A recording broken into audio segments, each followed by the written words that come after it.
In 2012, a team of UNESCO experts arrived in the steep, winding terrain of Himachal Pradesh's Sange Valley.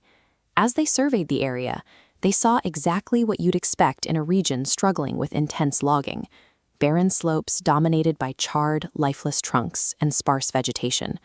But right in the middle of that devastation sat a glaring anomaly: a vibrant oasis spanning over 100 acres, packed with towering, centuries-old cedar, rye, and toast trees. Looking at this perfectly preserved pocket of greenery, the visiting experts assumed they were looking at a strictly guarded, heavily funded government sanctuary. The truth is, the state has absolutely zero authority here. Even local forest department officials are barred from stepping foot inside. That land is governed entirely by the laws of a local deity. Modern environmental protection relies almost entirely on physical and legal barriers.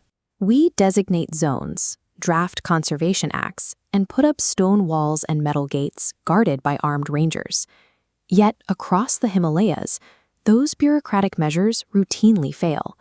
Armed rangers and government fences are repeatedly bypassed by highly organized illegal logging syndicates and rampant human negligence. Then you have the domain of Ringu Nag, the deity presiding over that pristine 100-acre patch. The ancient, fear-inducing laws enforced in his name effortlessly repel the exact same threats that tear through state lines. In this valley, extreme religious devotion is succeeding exactly where modern, state-mandated environmental management falls short. The laws governing the Ringu forest leave zero room for interpretation. Taking an iron tool past the boundary, lighting any kind of fire, or entering without express permission on specific ritual days is strictly prohibited. According to local belief, the deity doesn't just watch from above. He actively patrols the forest floor, manifesting in 3 specific forms: a snake, a lion, or a ram. This belief is taken so seriously that if a villager's grazing animal wanders across the boundary line, nobody will go in to retrieve it. They simply wait outside and hope the animal returns on its own, which it occasionally doesn't. The compliance is absolute. Locals won't even remove a single dry, fallen branch from the ground. Because these cultural rules are entirely inflexible, they eliminate the slow creep of human interference, leaving a perfectly sealed ecosystem where rare plant and animal species thrive completely undisturbed. State-run conservation relies on external deterrents, like fines and fences. Criminals calculate the odds of bypassing them, and often win. The traditional system flips this, relying on internal deterrents. Tying the forest's survival to the community's spiritual well-being makes physical barriers vanish. A smuggler might weigh the 50-50 chance of outrunning a government forest ranger, but they refuse to risk what they view as the absolute certainty of divine retribution.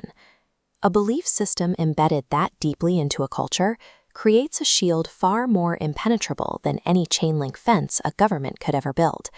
And Ringu Nag is not an isolated case. Across the Kulu region, there are nearly 200 other locations operating under identical deity-issued environmental directives. When you scale this localized network up, it becomes a powerful mechanism for halting massive, state-sponsored megaprojects that threaten the broader Himalayan landscape. In 2006, when developers tried to build a massive ski village in Manali, a rare Jagati, or Parliament of Deities, was convened. The local deities mobilized their followers, declared the project inauspicious, and successfully blocked the construction. Right now, the similar resistance is fighting the proposed Bijli Mahadev ropeway project. The local deity has warned followers that an influx of tourism will inevitably contaminate drinking water sources and degrade the surrounding ecology.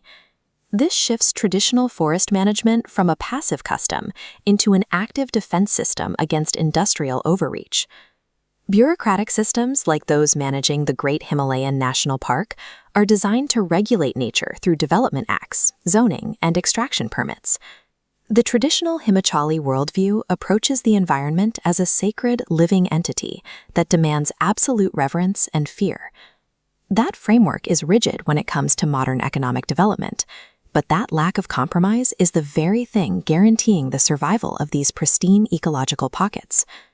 As global governments repeatedly miss their conservation targets and legislation fails to stop deforestation, the Sage Valley offers a very clear lesson.